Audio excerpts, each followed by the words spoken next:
I don't know. Sometimes you feel that you got here because they need to fill in a quota, and I hate that excuse. I like to think that I got something because I was good enough to do it and I was qualified enough to do it.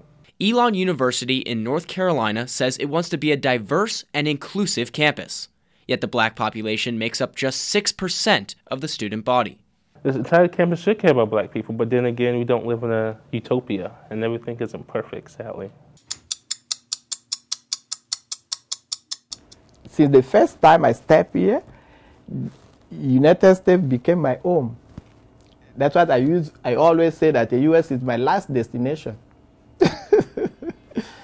So you don't want to go anywhere else? Where else can I go? For some refugees, there's a lifetime of struggle no matter where they call home.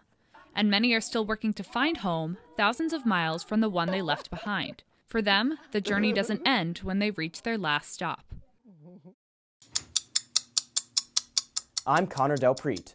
And I'm Michelle Alfini. Those stories now on 30 Minutes. If you were among the more than 10,000 visitors to Elon University's campus last year, you may have noticed the red bricks, Carolina blue skies, and the many, many white faces.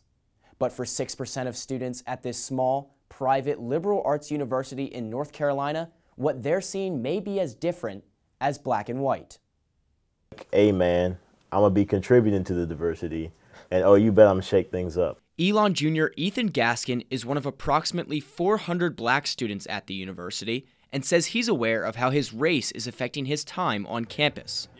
Ethan and his brother Evan say they attend a school that lacks inclusivity, and they say the student body and administration isn't doing enough to change. They're thinking about diversity to some extent, but it's hard to say that there's a home for the students they've brought in at the moment. Is that fair?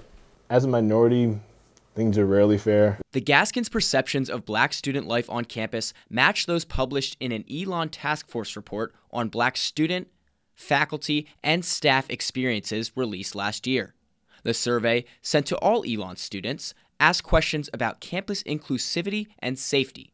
Associate Provost for Inclusive Community, Brooke Barnett, says the results surprised even the task force itself. Nearly 80% of black respondents say they do not feel physically safe on campus. 4 out of 5 respondents don't feel safe. Devastating to read that. I think for a lot of people, I think even people on the task force, when they saw those survey results, had been hearing stories and other types of things, but didn't really quite understand how widespread that feeling would be on campus. The Gaskins say each racially charged interaction weighs heavily on their minds. While Ethan and Evan say they've never been physically assaulted, Ethan says he experienced overt racism one night from a fellow Elon student while walking down the street with his friend Chris. He's like, hey, and then Chris is like, who's this guy yelling at? So we turn around, and he was like, hey, you niggas trying to get in the party? And we were like, no. Prospective students likely aren't experiencing incidents like that while visiting Elon. To encourage minority students to come to campus, Elon's Office of Admissions hosts a weekend geared towards non-white students who have been accepted into the incoming class. It's called Phoenix Fusion Weekend, named after the school's mascot. Randy Williams is the Associate Vice President for Campus Engagement. He says the weekend gives minorities the chance to see what Elon has to offer. This is an opportunity for students to spend a night on campus and to stay with a current student and maybe attend some events on campus as well. And so it's really to give a pseudo experience. For Ethan, it's not just the experience that is pseudo. Elon has a deceitful way of going about it.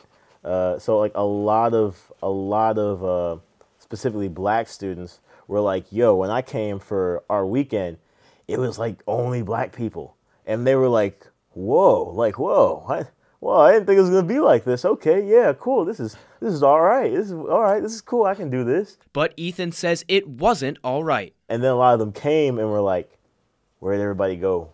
Like, what happened? Like, did they just hire all those people? Like, where is everybody? Those questions are posed by freshman Kenneth Brown Jr. as well. He's the president of his class, and he agrees with the Gaskins.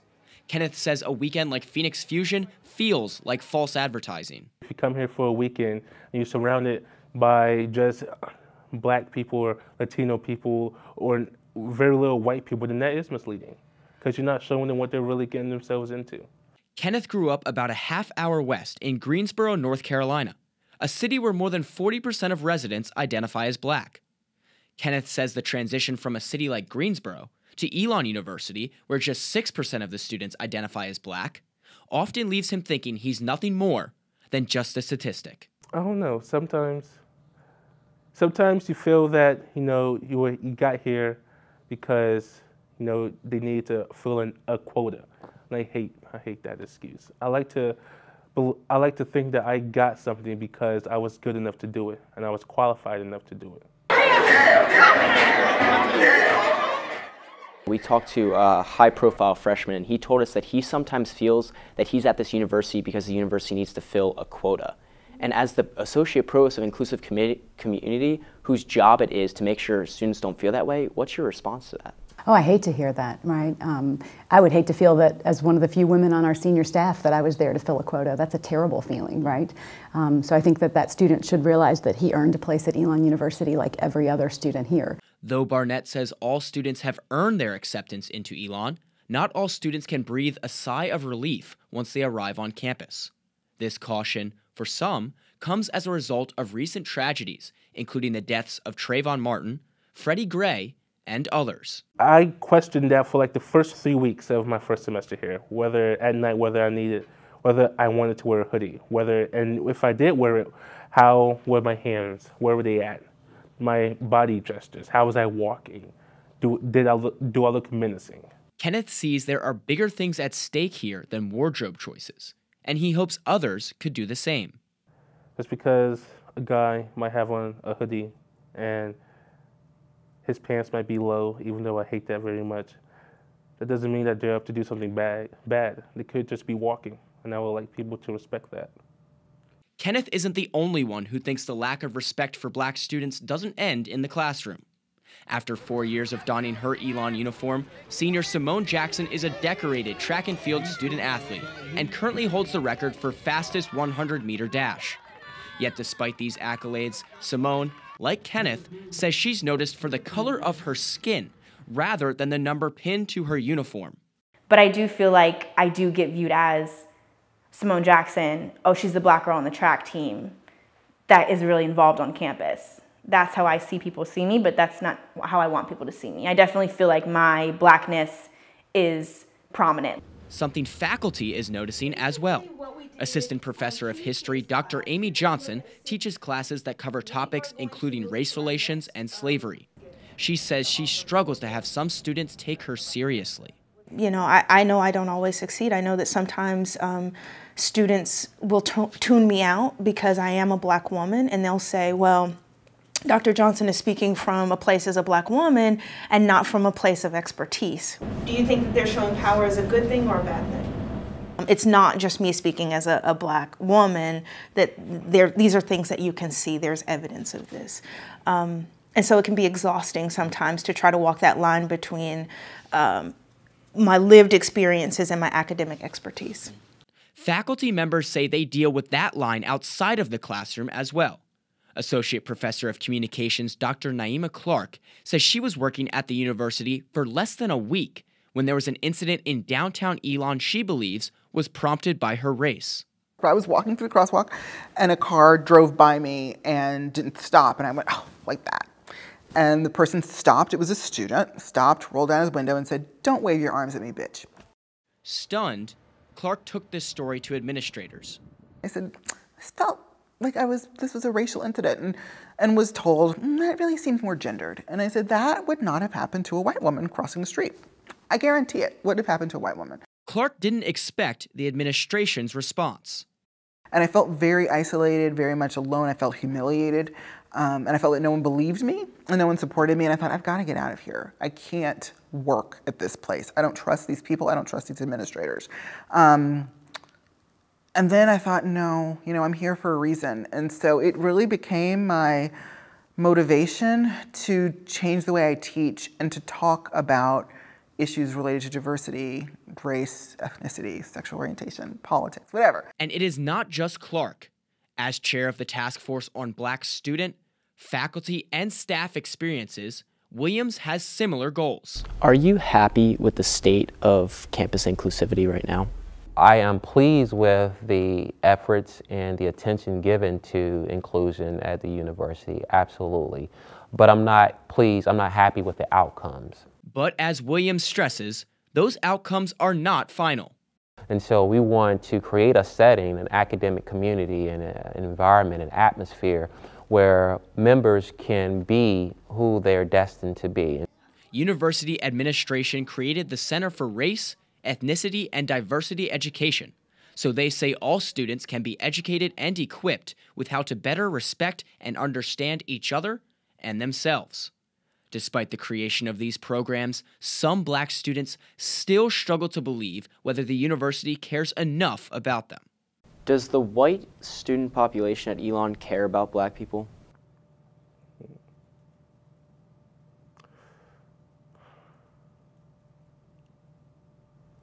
I think so. I think there are pockets of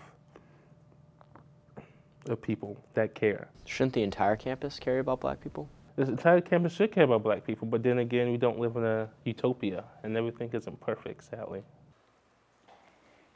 Does Elon care about Black students? I think Elon cares, but I don't think Elon's trying hard enough to make an imprint and be inclusive. When a white student sees you, Kenneth Brown Jr., how do they see you? What do they see you as? I hope that they, see me as Kenneth or just another student. What do you think in reality they see you as? Or just another Black kid. Ethan and Evan say this environment is not limited to Elon, but society as a whole. It's a battle against ignorance. Yeah. Well, and I'll say, it's like, a struggle. It's also a battle against misinformation. Because yeah. If I walk down the sidewalk and somebody's like, oh, clutching their purse, it's not because they're ignorant of Black people. It's because they're misinformed about Black people. The misinformation about Black people, is the bedrock, like one of the bedrocks of American identity. Kenneth says his peers will be the ones to chip away at that bedrock. With the African-American population in this first-year class, there's a spark in us that it's going to turn into a fire, and it can get big depending on if we keep it going. But the future is bright. He knows that bright future won't arrive overnight when dealing with a problem that reaches beyond the university's brick paths. A part of changing the world and a part of changing your community is having hope and having faith. Faith that things will get better. That you have to look on the bright side, because that's how I survive. Kenneth says younger classes will make the difference for the future of Black students' experiences at Elon. Clark says Elon's administration needs to as well. I just hope that Elon has as many different types of people as we can hold, right? Because I think in order to be an excellent university, we have to acknowledge that we live in a world of difference. And so if we're going to prepare our students for that, then our campus has to look like that. Barnett says having a knee-jerk reaction to these incidents is not how to reverse the trend. You do the slow work of culture change. You try to make the changing of a culture be part of the DNA of a campus. And one good thing we have at Elon University is we have evolved and changed as an institution over a period of years while staying true to things that are core to the institution. And I believe we can do that in this matter also. Barnett says the university hasn't changed its values, but Clark says experiences within the classroom need to improve if the school wants to develop a more inclusive environment. We have to create a very strong, solid network of students, white, Black, Hispanic, whatever background, students who say, I won't tolerate this behavior. Together as a community to help. Kenneth is one of those students. He says he will continue to work towards creating this type of campus, not just for others, but for himself as well. I like to believe that's not because of affirmative action. I like to believe that I was good enough to get into here. And anyone who dares defy that, I'm going to show you in 3 years when I walk across that stage.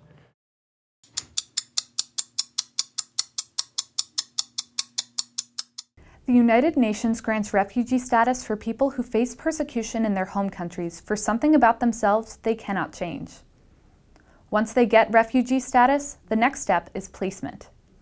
Those selected to come to the United States are now trying to make new lives for themselves after fighting for their lives in countries many Americans know little about. One man's journey from below the Sahara to below the Mason-Dixon line finds him chasing the American dream in an unlikely home. When you meet Felix Iyoko, the first thing you notice is his infectious laugh. But in his life, there hasn't always been much to laugh about. In my mind at that time, there was nothing else than to die. I wasn't sure of living. I was thinking that tomorrow maybe I may not have chance to see tomorrow. I wasn't sure of that. Oh, wow. You know how he was shot? Yeah.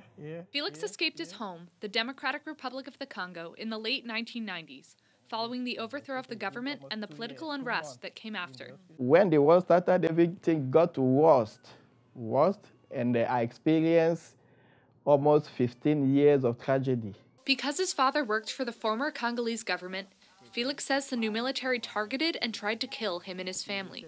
Felix says he ran for his life. His parents were killed, his brother and sister were lost, and he had to get out. He ran from one Central African nation to another, and then another. You had to run for your life from the Congo, and then you had to run for your life again? Yeah. I was a victim. We were a victim of a lot of tragedy. In Congo, I was almost died. If I show you here, you will see how they stabbed me with a knife. They wanted to kill me, government soldiers. Felix says the soldiers beat and tortured him and left him for dead in a nearby church. He made it out alive with the help of a pastor, who took care of him until he could escape. Felix finally made it to safety, Nigeria, where he started his family and began the process of becoming a refugee. So everything was gone when you went to Nigeria? Everything was gone. Everything. How do you start over? I don't know.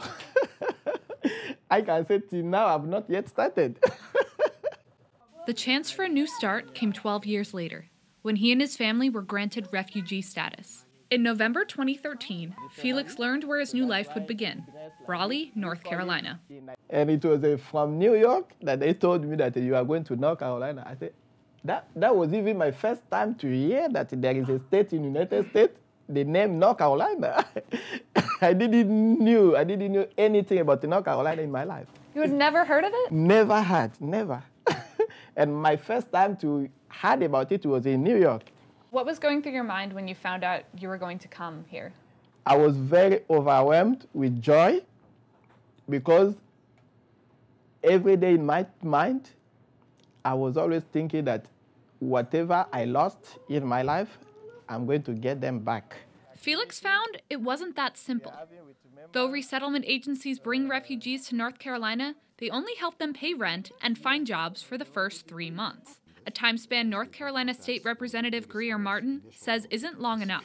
We need to see what we can do to ensure that in that initial period when they're first getting settled, they're in a new world where they don't speak the language, they don't understand how to do anything, that until they can get to the point where they're somewhat self-sufficient.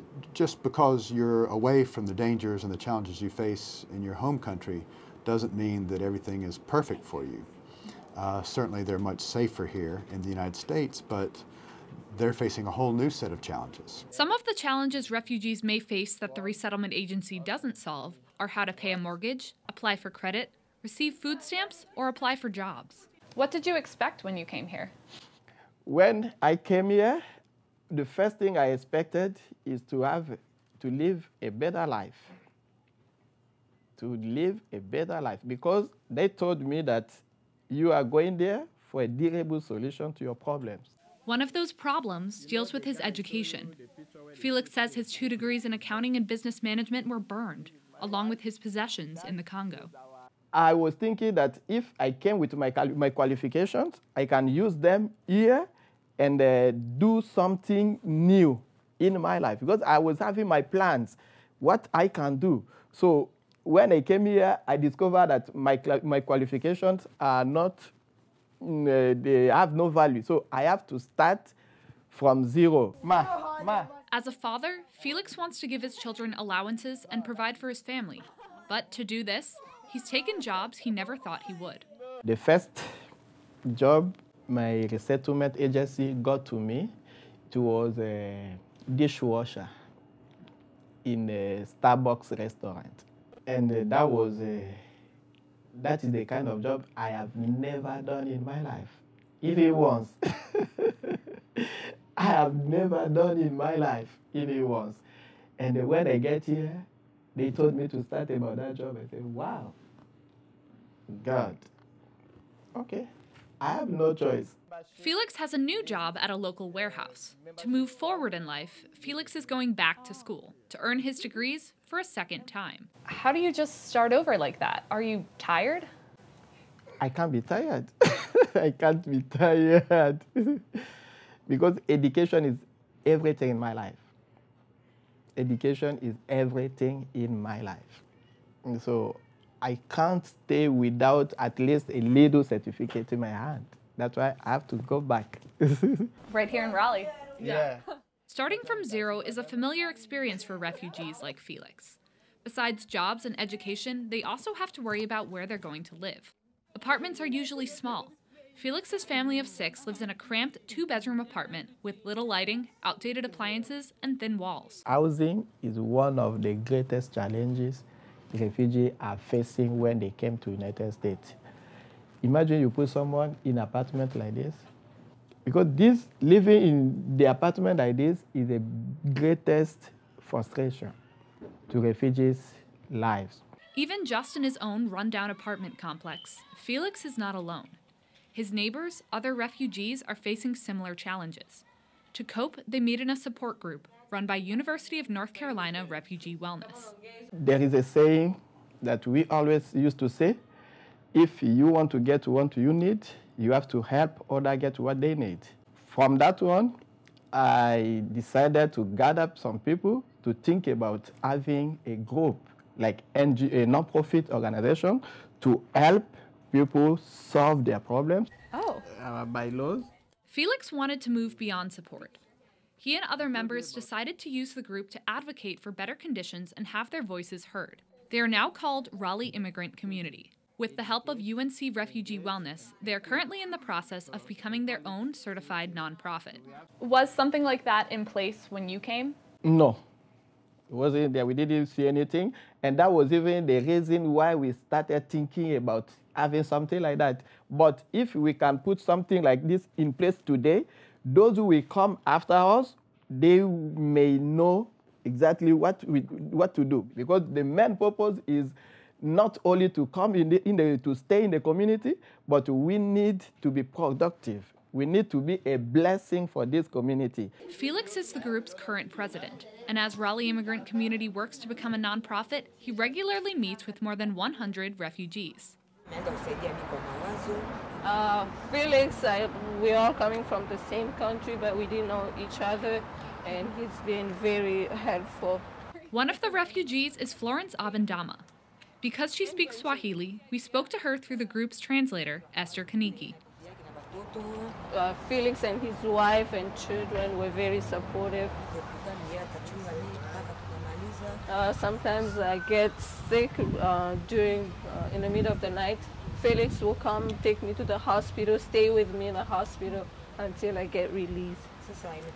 So it was a surprise to me. So Felix came to the hospital explaining, "You'll be getting better, please accept so you'll be able to work as everybody else." So we are making some progress. We sat in on one of the meetings for Raleigh Immigrant Community. Felix leads the group in English and Esther translates to Swahili. Their next goal? Planning an event for all the refugees in the community where they can celebrate their culture in their new home. And the refugees have gone beyond their own group to find help. And so to see the drive that Felix and the other refugees had to overcome these barriers was so impressive to me and made me want to make sure that I did everything I could to help them. Felix and Raleigh immigrant community met with Representative Martin in December to find out how the state government can help them make refugees transition to the United States easier. A step Representative Martin says is a fundamental part of American democracy. This doesn't happen without the refugee community getting organized, which is why I was so impressed with this group, that they realized collectively that they were having problems, and that in a democracy, that the solution to that is to organize and go talk to your elected representatives, even if you're not yet registered to vote. Not everyone has been so impressed. For some members of government, refugees bring up issues of national security. Recent terror attacks prompted more than half the nation's governors to respond. This includes North Carolina Governor Pat McCrory. I am now requesting that the President and the federal government cease sending refugees from Syria to North Carolina. McCrory and other governors say background checks for refugees are not adequate, and more security measures need to be in place. But Felix says it shouldn't matter where the refugees come from. When I'm talking about refugees, I'm talking about everybody. Because all refugees are facing the same condition. There is no good refugee and there is no bad refugee. While many are worried about the attention refugees get before they come to the United States, Felix is concerned with the lack of attention they receive once they're here. And after the program, they will come and ask you to sign that we have done with you. And after that, nobody cares about you. Nobody knows what you are doing. Nobody knows what is happening to you. That is no good. Despite the challenges he's faced since coming to the United States, Felix says this is his last stop. Since the first time I stepped here, United States became my home. That's what I always say that the US is my last destination. So you don't want to go anywhere else? Where else can I go? Where else can I go? Taking the final step in becoming an American, Felix plans to apply for his citizenship when he's eligible in 2 years. And what does being an American mean to you? Being in America means a lot. It means a lot. A lot. Like what? Like peace, like restoring my hope, like giving me a second chance in life, which will help me get everything I lost, and also to to restore my family. And Florence says when she and the other refugees lose hope, they can find it in Felix. And Felix is very helpful in this group to give people ideas.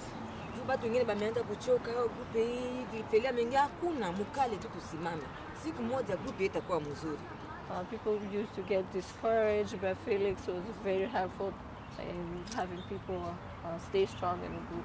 Thousands of miles from where his journey began, Felix sees his dream in his children. A future, years ago, he never thought his family would have. How do you still have hope after all you've been through? You know, because I'm still living, God allowed me to still alive. If God did not allow me to die, upon all I experienced and still keep me alive, that means He has something to do in my life. That's why there is hope, that things will change.